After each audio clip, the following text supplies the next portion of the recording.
Fala, meu povo amado, tudo tranquilo com vocês? Professorzinho Evaldo Rodrigues na área de novo para dar andamento aos remédios constitucionais. Isso mesmo, porque nesse bloco, eu e você e eu, nós vamos direto com o mandado de injunção. Slide na tela. Mandado de injunção. Historicidade. Vamos falar um pouquinho sobre a história do mandado de injunção, bem rapidinho, né? Como a gente tem feito aí.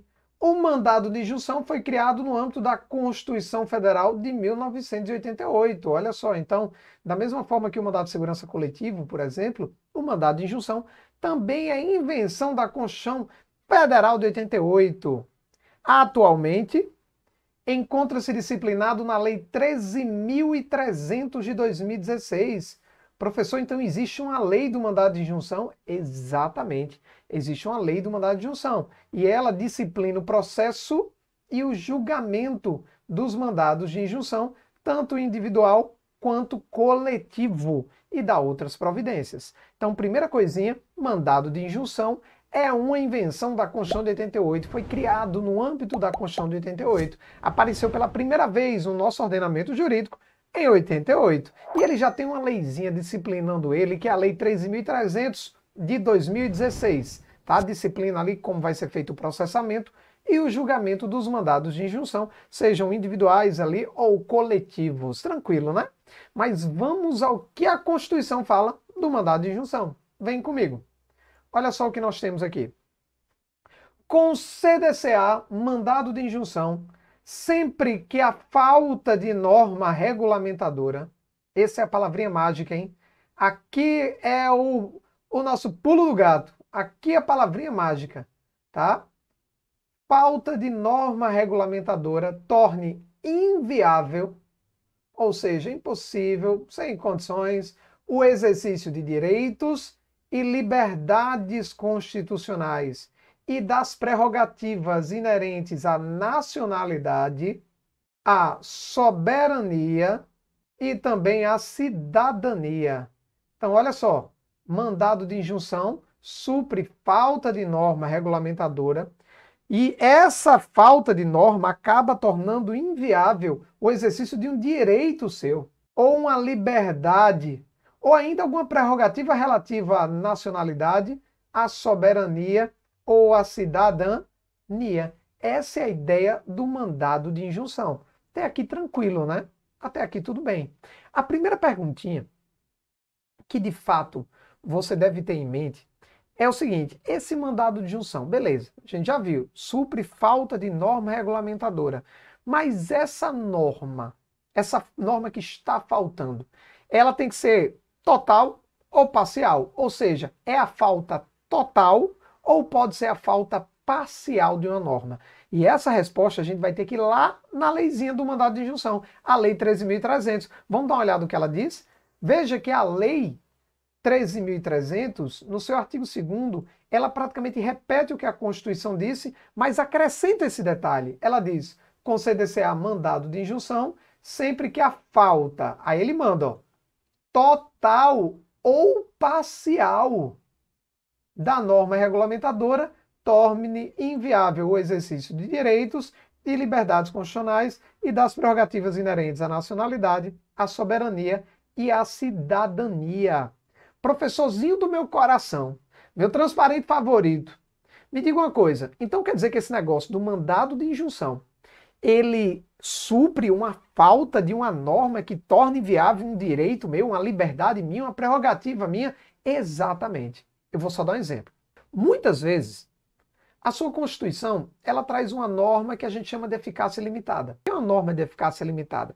É uma norma que precisa de uma lei, a Constituição falou, mas precisa, abaixo da Constituição, olhar para as leis. A lei precisa regulamentar aquele direito. Porque se a lei não regulamentar, não tem como você conseguir exercer aquele direito. Só um exemplo, tá? A Constituição, por exemplo, ela diz o seguinte: nos direitos sociais, artigo 6º, você tem direito à saúde, todo mundo tem direito à saúde. Ponto. Agora pensa comigo, o que danado eu faço com a norma que diz que eu tenho direito à saúde? Por exemplo, o que é saúde? Quais são os tratamentos que eu tenho direito? Quais são os medicamentos que eu tenho direito? Eu posso ser atendido num hospital privado? é só no hospital público. Dizer que eu tenho direito à saúde e nada é a mesma coisa. Porque o que é a saúde? O que é que eu tenho direito dentro da saúde? Por meio de quê? Quais são os requisitos? Quem é que pode ter acesso? Quem é que não pode ter acesso? Então, paga, não paga? Então, dizer que eu tenho direito à saúde e nada é a mesma coisa. Tá? Eu preciso de uma lei que regulamente isso. E aí foi feito a lei do SUS, a lei 8080 e toda a legislação que de uma certa forma trabalha ali no entorno da legislação do SUS. E aí a legislação do SUS ela vai dizer, você tem direito à saúde, no âmbito do Sistema Único de Saúde, você tem direito a esses medicamentos, você tem direito a esses tratamentos, você precisa disso para comprovar, daquilo, tarará, e por aí vai. Então ela vai regulamentar. E a partir daquela lei, eu consigo exercer um direito. Porque senão, você chegaria no plano de saúde, no hospital privado, chegaria lá e dizia, tudo bem, eu vim aqui me consultar. A pessoa faz, cartão, cadê a carteirinha do plano de saúde? Não tenho não, estou com a Constituição, minha filha. Constituição, norma superior. Está dizendo que eu tenho direito à saúde, então deixa eu entrar. A pessoa vai dizer, olha, em regra geral aqui, só com cartãozinho, tá? Só com cartãozinho. Você não tem um cartãozinho não, então vai ter que pagar, tá entendendo? Ou um ou outro aqui de graça não vai.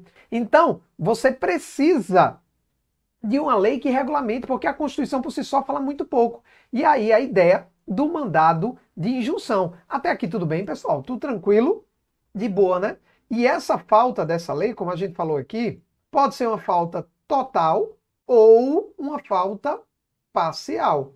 Desde que a falta da norma, seja ela total, seja ela parcial, torne inviável o exercício de um direito, liberdades ou algumas prerrogativas como nacionalidade, soberania e cidadania. Tranquilo? Mas, professor, me diga uma coisa, já entendi. Tem a lei que não fala nada, só vai falar, você tem direito à saúde. Aí eu preciso, a norma na Constituição que não fala nada diz, olha, eu tenho direito à saúde. Aí eu vou precisar de uma lei que regulamente isso para ver ali o que realmente eu tenho direito, não é isso? E se eu não tiver essa lei, aí eu vou poder entrar com mandado de injunção. Seja a falta total ou parcial, já me dá o direito de entrar com mandado de injunção, não é isso? Qual é o exemplo clássico? Vamos conversar, vem comigo. Vou até cruzar as pernas aqui para a gente conversar. Vem comigo. O exemplo clássico disso aqui é o direito de greve do servidor público. Por quê? Porque a Constituição diz assim, o servidor público tem o direito de greve nos termos da lei. Para pensar, a Constituição está dizendo, você tem o direito de greve nos termos da lei. Você vai fazer o direito de greve conforme a lei. Para fazer o direito de greve precisa da lei. Só que essa lei nunca foi feita. Nunca foi feita. Até hoje essa lei não foi feita. E aí a galera, servidor público, começou a pensar o quê? Poxa, eu tenho o direito de greve, mas eu não consigo exercer o direito de greve porque falta norma regulamentadora. Nesse caso, total. Não é parcial, nesse caso é total. Falta norma regulamentadora. Aí a galera deu entrada com mandado de injunção na justiça. Deu entrada com mandado de injunção, pedindo assim, judiciário, determine que o legislativo faça a lei de greve do servidor público. Aí o judiciário recebeu, aí viu que realmente a falta da norma regulamentadora torna inviável o exercício do direito de greve. Porque ele tem que fazer o direito de greve nos termos da lei. Sem lei, não dá para fazer o direito de greve. Aí o judiciário concedeu a ordem, concedeu o mandado de injunção e determinou que o legislativo fizesse a lei, né, de greve do servidor público. Só que até hoje, nada, zero, jamais foi feita. Aí o judiciário, para não ficar desmoralizado, porque mandou fazer, mas não tem o que fazer, né? Ele manda o legislativo fazer, mas ele não tem como obrigar o legislativo a fazer. Ele não pode mandar prender os deputados, os senadores, porque não fizeram a lei ainda. Então, acaba que ele determina uma coisa que ele não tem como, não tem poder para fazer ali, cumprir. E aí, para não ficar completamente desmoralizado, o judiciário vem e determina que seja aplicada ao servidor público a lei de greve do privado até o dia que a lei do servidor público de fato seja realizada, seja feita. Então hoje o servidor público, ele exerce o direito de greve com a lei de greve do privado, tá? Uma aplicação analógica do judiciário. Essa é a ideia. Então deu para entender aqui o jogo de cintura do mandado de injunção? Beleza, então vamos andando. Sujeitos. Quem é que pode impetrar um mandado de injunção? Olha só. Impetrante, ou seja, sujeito ativo, qualquer pessoa física ou jurídica, nacional ou estrangeira, ou seja, qualquer pessoa pode dar entrada com mandado de injunção, pode ser uma empresa, pode ser uma pessoa física, desde que a falta da norma regulamentadora torne inviável o direito, pode dar entrada. E o impetrado, professor? Quem é o impetrado? O impetrado aqui é o sujeito passivo, ou seja, o poder, o órgão, a autoridade que se omitiu, né, quando a proposição da lei, ou seja, quem não fez a lei, quem deixou de fazer a lei é o impetrado, porque justamente é a falta da lei que vai tornar inviável o exercício de um direito. Beleza, né? Então, o sujeito ativo, qualquer pessoa, seja ela física ou jurídica, e o passivo, aí eu tenho a pessoa, o órgão, o poder que se negou a lei, que se omitiu a fazer a lei. Tranquilo, né? Agora, vamos conversar mais um pouquinho, porque eu já estou conversador, vou até cruzar as pernas de novo aqui, vamos conversar. Todo mundo já entendeu que mandado de injunção, supre falta de norma regulamentadora, não é isso? É. E essa falta da norma regulamentadora torna inviável o exercício de um direito, de uma liberdade ou uma prerrogativa como nacionalidade, soberania ou cidadania. Até aí todo mundo entendeu. Constituição dá um direito, mas precisa de uma norma regulamentadora. Sem essa norma, fica inviável o exercício do direito. Todo mundo entendeu. Aí chega a sua prova e pergunta o seguinte. Ela vai dizer mais ou menos o seguinte. Zé, cidadão brasileiro, estava realizando, sei lá, programa na praia. Isso, estava realizando um programazinho na praia. Estava vendendo seu corpício. Zé estava vendendo seu corpício por R$ 15 na praia, tá? Na orla da capital onde ele reside. A administração pública foi lá, parou Zé e deteu ele. Disse que ele não poderia trabalhar ali, porque a profissão do prostituto não foi regulamentada. Pelo menos até onde eu sei não foi. Não tem um código dos prostitutos. E aí Zé não pôde exercer o seu trabalho. Pergunta, qual é o remédio constitucional que Zé deve dar entrada? Aí todo mundo vai analisar e vai pensar assim, poxa, ele não conseguiu porque não tinha norma regulamentando aquela profissão. Então deve ser um mandado de injunção, porque a falta da norma torna inviável o exercício do direito. Só que não é mandado de injunção nesse caso. Olha que pergunta inteligente. Nesse caso, eu tenho um mandado de segurança. Aí o cara faz, professor, agora deu a moléstia. Por que mandado de segurança? Porque a Constituição, no artigo 5º, o que é que ela diz? É livre qualquer trabalho, ofício ou profissão, atendidas as qualificações que a lei estabelecer. Se não existe uma lei estabelecendo uma restrição, uma condição para o exercício daquele trabalho, o trabalho é o quê? Livre. É aquela ideia, o que não é proibido é permitido. Então, se ele está lá, prostituto todo, está lá, né, fazendo o programa dele lá de lei, bem de boas, não tem norma regulamentando a profissão do prostituto, então ela é o quê? Livre. É livre. Ele pode fazer isso de boa. Ele não precisa pedir a norma. A Constituição não precisa ser complementada nesse sentido. Ele já falou, ele já disse, olha, é livre. E aí, quando chega a administração e impede que ele exerça seu direito, a administração está violando um direito líquido e certo, que é exercer o trabalho de maneira livre, já que a profissão dele não é regulamentada. Agora, tá? Para ser um mandado de injunção, a falta da norma deveria que impedir o direito, mas nesse caso a falta da norma amplia, já que a Constituição, mais uma vez, diz que é livre qualquer trabalho, ofício ou profissão, atendidas as qualificações que a lei estabelecer. Deu para entender, pessoal? Eu sei que é um negócio meio, né, pesado, confuso, aprofundado, mas deu para entender? Então, muito cuidado. Não é sempre que a falta da norma, por si só, vai ser mandado de injunção. Tem que ser a falta da norma atrelada à hipótese de que ela vai tornar inviável o exercício de um direito, de uma liberdade ou de uma prerrogativa. Já nesse caso que eu dei, a falta da norma não torna inviável, pelo contrário, deixa o trabalho do cara o quê? Livre. deixa o trabalho do cara livre. Tá? Então, se não tem nada restringido, é livre qualquer exercício de profissão, né, e coisas do gênero. Então, a ideia é que, nesse caso, a falta da norma não torna inviável o exercício do direito. Deu para entender? De boas? Tranquilo? Lembrando, pessoal, que qualquer dúvida é só me perguntar lá nas redes sociais e a gente vai batendo um papo, tá bom? E para deixar a coisa mais interessante, vamos falar um pouquinho dessa aplicabilidade da norma? Norma de eficácia plena, contida e limitada? Vamos lá? Vem comigo. Olha só, vamos aprofundar um pouquinho. É possível a utilização de mandado de injunção em face das normas de eficácia plena, contida e limitada? Pergunta. E aí? Pode mandado de injunção para as normas de eficácia plena, contida e limitada? Vamos lá. Volta aqui para mim. Professorzinho, o que é essa norma de eficácia plena, contida e limitada? Vou resumir rapidinho, tá? Beleza? A norma de eficácia plena é aquela que diz tudo. Norma de eficácia plena é aquilo que diz tudo. A Constituição já fala tudo o que ela quer. Ela já se basta. Ela não precisa de uma norma, uma lei abaixo da Constituição, uma norma infraconstitucional complementando ela. Então, por exemplo, a norma de eficácia plena é do habeas corpus, só um exemplo. Tá? Só para não misturar habeas corpus. Conceder-se habeas corpus sempre que alguém sofrer ou se achar ameaçado de sofrer violência ou ameaça em sua liberdade de locomoção. Veja que a Constituição já diz tudo.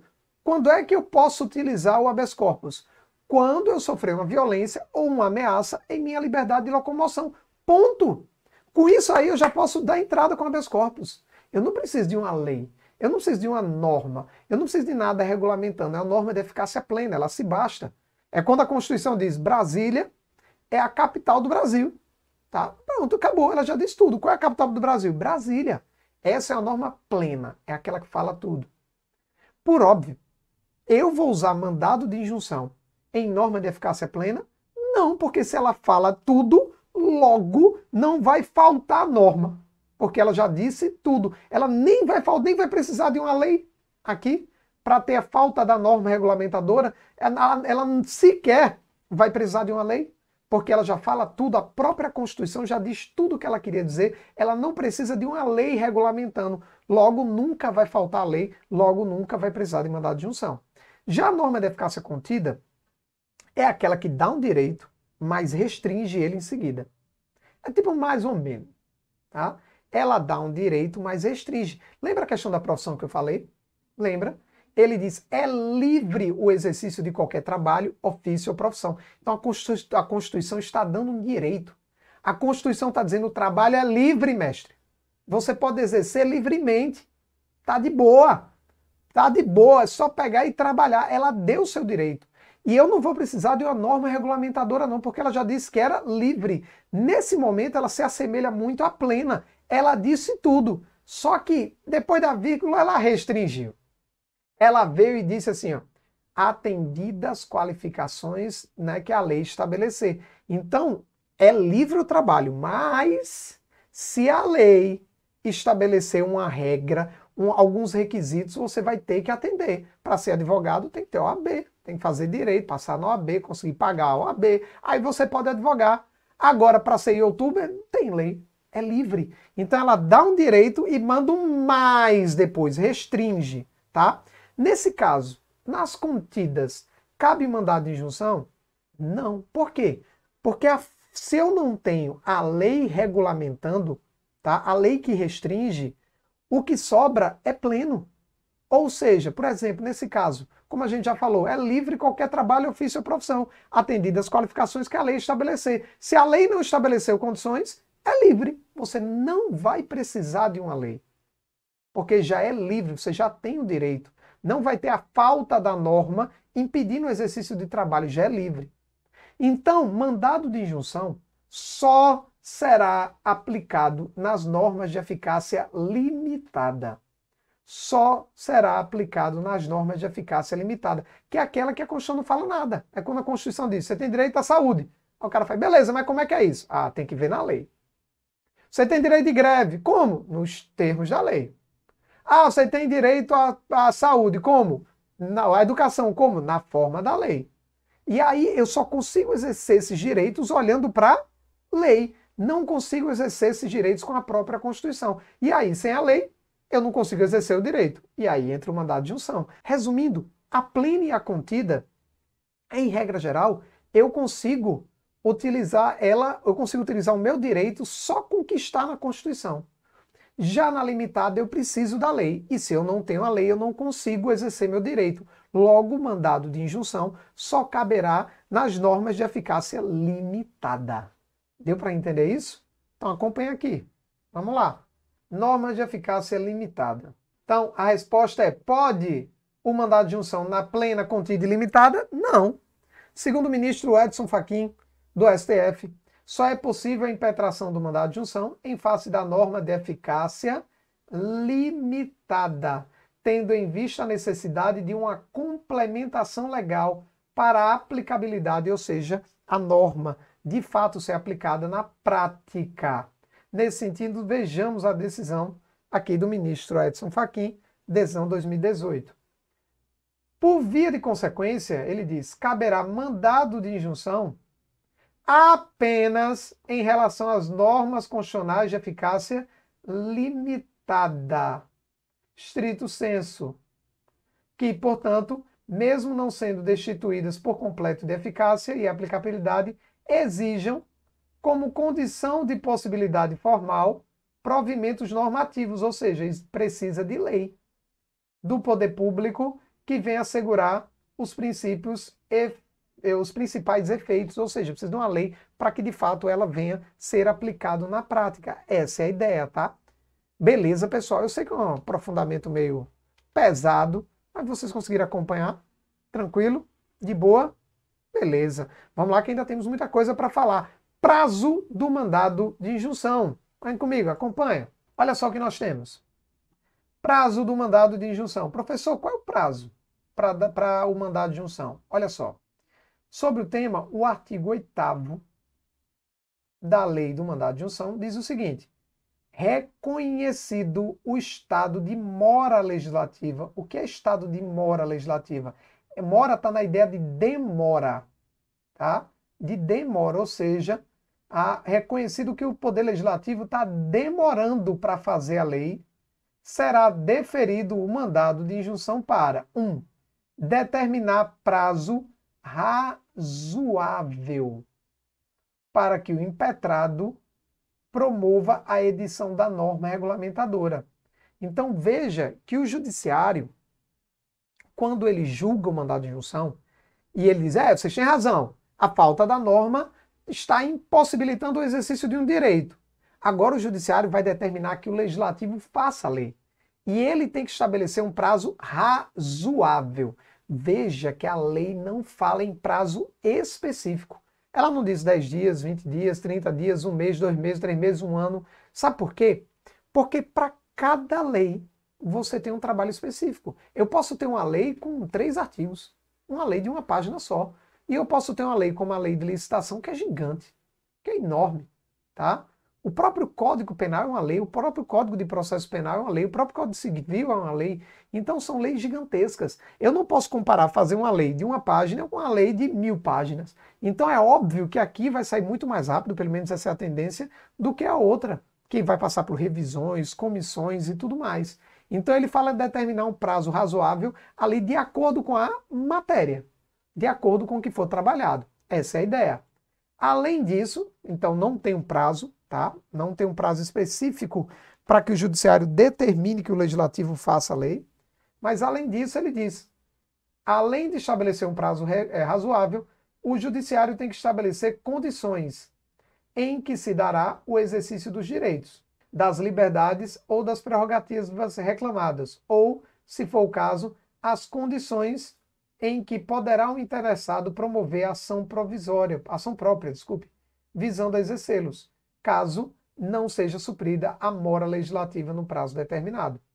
Então, o judiciário, além de estabelecer um prazo determinado, ele vai ter que estabelecer condições de como é que esse direito vai acontecer. Essa é a ideia. Ele tem que estabelecer condições em que se dará o exercício do direito, das liberdades e das prerrogativas, que foram ali violadas, vamos dizer, pela omissão legislativa. E, se for o caso, ainda estabelecer o que a parte interessada, quem teve ali o seu direito ali impossibilitado de uso por falta de norma regulamentadora, o que ele tem que fazer se o legislativo demorar muito para fazer a lei. Essa é a ideia.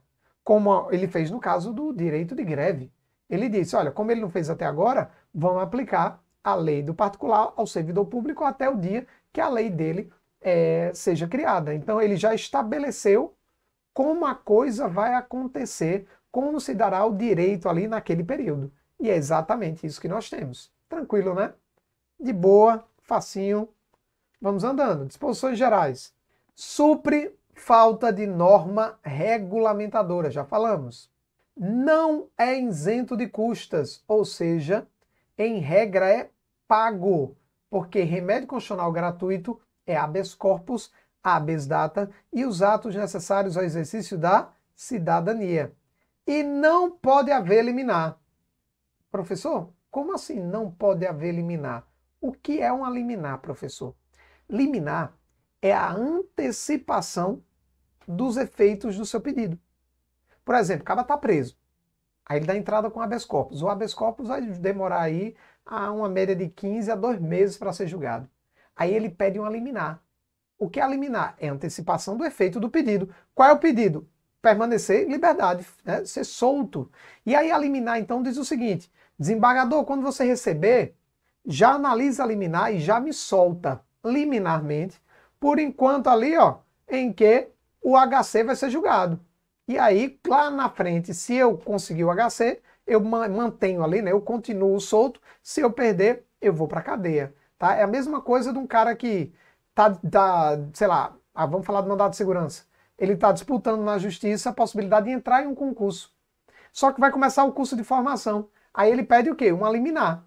Para que ele não espere até o final do julgamento do mandado de segurança, ele diz, olha, eu quero essa liminar pedindo para que de cara você já me coloque no concurso, para que eu já vá fazendo o curso de formação. Porque se eu passar lá na frente, né, se eu conseguir, né, o mandado de segurança lá na frente e não tiver curso de formação, eu não consigo entrar. Então, me antecipa isso? Então, a liminar é uma antecipação. Aqui, no mandado de injunção, não vai caber liminar. Por quê? Porque não tem como fazer uma lei, antecipar uma lei. Olha, vai fazendo a lei aí provisória enquanto a gente julga aqui. Não, eu quebraria a segurança jurídica. O cara faz a lei, liminarmente, e aí vem o julgamento do mandado de injunção e nega. Aí volta, tira a lei. E os direitos que foram feitos no meio disso tudo?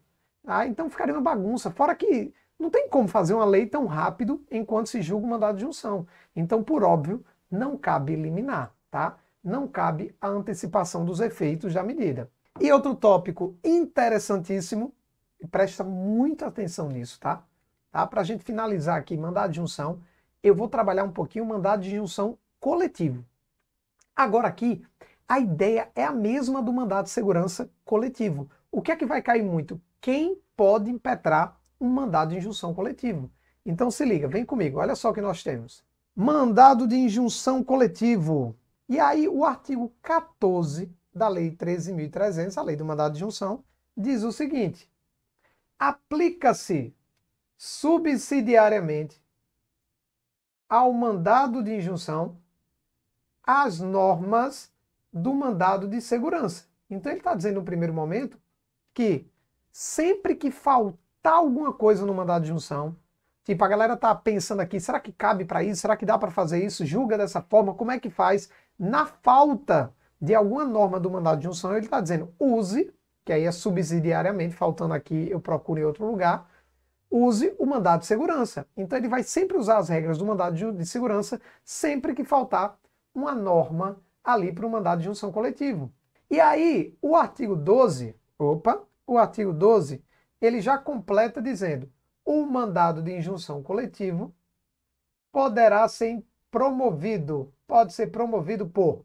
Veja que no primeiro momento ele segue a mesma linha do mandado de segurança coletivo.